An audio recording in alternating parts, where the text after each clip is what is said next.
आचार्य शंकर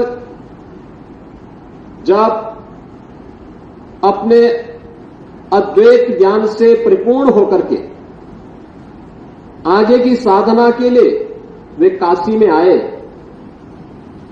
तो काशी में साक्षात भगवान विश्वनाथ ने उनकी परीक्षा लेनी चाहिए और उन्होंने इस बात को देखा कि प्रातःकाल जब ब्रह्म मुहूर्त में आदि शंकर गंगा स्नान के लिए जा रहे होते हैं, तो वह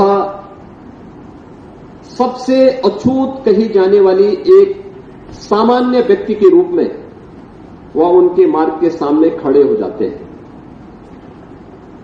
तो स्वाभाविक रूप से आदिशंकर के मुंह से निकलता है, हटो, मेरे मार्ग से हटो।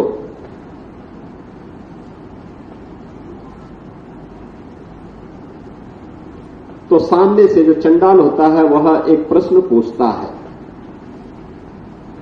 कि आप तो अपने आप को अद्वैत ज्ञान के मर्मज्ञ मानते हैं, आप किसको हटाना चाहते हैं?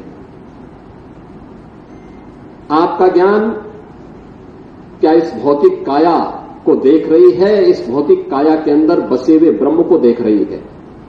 अगर ब्रह्म सत्य है तो जो ब्रह्म आपके अंदर है वही मेरे अंदर भी है, और इस ब्रह्म सत्य को जान करके अगर आप इस ब्रह्म को ठुकरा रहे हैं तो इसका मतलब आपका ये ज्ञान सत्य नहीं है।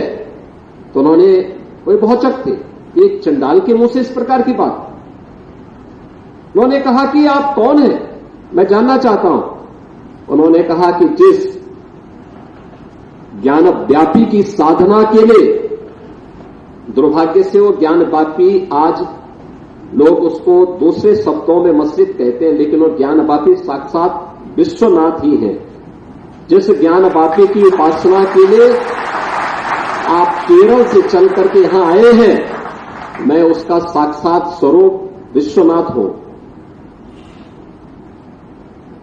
तो वह उनके सामने नतमस्तक होते हैं और उन्हें इस बात का पश्चाताप होता है कि नहीं, ये जो भौतिक अस्पृश्यता है यह न केवल साधना के मार्ग का सबसे बड़ी बाधा है, बल्कि राष्ट्रीय एकता और अखंडता की भी सबसे बड़ी बाधा है। और इस बड़ी बाधा को अगर हमारे समाज ने समझा होता तो देश कभी गुलाम नहीं होता।